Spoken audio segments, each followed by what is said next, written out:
હવે આગળ વાત કરીએ તો વડોદરાની નવરચના સ્કૂલને મળી બોમ્બથી ઉડાડી નાખવાની ધમકી, વિદ્યાર્થીઓને અપાઈ રજા। વડોદરાની નવરચના સ્કૂલને મળી બોમ્બથી ઉડાવી દેવાની ધમકી, વિદ્યાર્થીઓને અપાઈ રજા। નવરચના સ્કૂલના પ્રિન્સિપાલને નવરચના યુનિવર્સિટી અને શાળાઓને બોમ્બથી ઉડાવી દેવાની ધમકી ભર્યો મેલ મળ્યો હતો। ઈમેલમાં પાઇપલાઇનમાં બોમ્બ મૂક્યો હોવાનો ઉલ્લેખ કરવામાં આવ્યો હતો। તો વડોદરા શહેરના ભાયલી વિસ્તારમાં આવેલી નવરચના યુનિવર્સિટી અને તેની હેઠળ આવતી શાળાઓને બોમ્બથી ઉડાવી દેવાની ધમકી મળી હતી।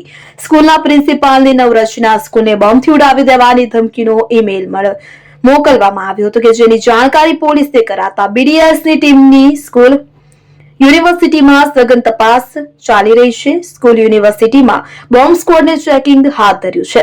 નોંધ્ય છે કે જે સ્કૂલોને બોમ્બથી ઉડાવી દેવાની ધમકી આપવામાં આવી છે તેમાં નવરચના યુનિવર્સિટી, સમા ઇન્ટરનેશનલ સ્કૂલ અને નવરચના વિદ્યાલયનો સમાવેશ થાય છે। ધમકી ભર્યો ઈમેલ મળતા બાળકોની શાળામાંથી રજા આપી દેવામાં આવી હતી। નવરચના સ્કૂલના પ્રિન્સિપાલને આજે નવરચના યુનિવર્સિટી અને શાળાઓને બોમ્બથી ઉડાવી દેવાની ધમકી ભર્યો મેલ મળ્યો હતો। ઈમેલમાં પાઇપલાઇનમાં બોમ્બ મૂક્યો હોવાનો ઉલ્લેખ કરવામાં આવ્યો હતો। જો કે આ અંગેની પોલીસને જાણ કરાતા તરત જ કાર્યવાહી કરવામાં આવી હતી। ધમકીને પગલે બીડીએસની ટીમની સ્કૂલ યુનિવર્સિટીમાં તપાસ અર્થે પહોંચી હતી અને યુનિવર્સિટી અને શાળાઓમાં બોમ્બ સ્ક્વોડ દ્વારા ચેકિંગ હાથ ધરવામાં આવ્યું છે। ક્રાઇમ બ્રાન્ચ, પીસીબી પોલીસની ટીમ પણ સ્કૂલ અને યુનિવર્સિટી પર દોડી આવી। ત્યાં ધમકી ભર્યા ઈમેલને કારણે સ્કૂલ અને યુનિવર્સિટીમાં વિદ્યાર્થીઓને આજે રજા આપવામાં આવી છે। નોંધનીય છે કે નવરચના સ્કૂલમાં મોટા અધિકારીઓ અને રાજકારણીઓના બાળકો અભ્યાસ કરે છે।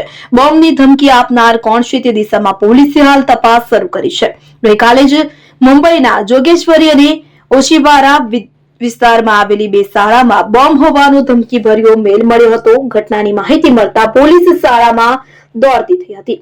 આખા વિસ્તારને ઘેરી લેવામાં આવ્યો છે। શંકાશીલ ગતિવિધિઓની ગહન ચર્ચા કરવામાં આવી રહી છે।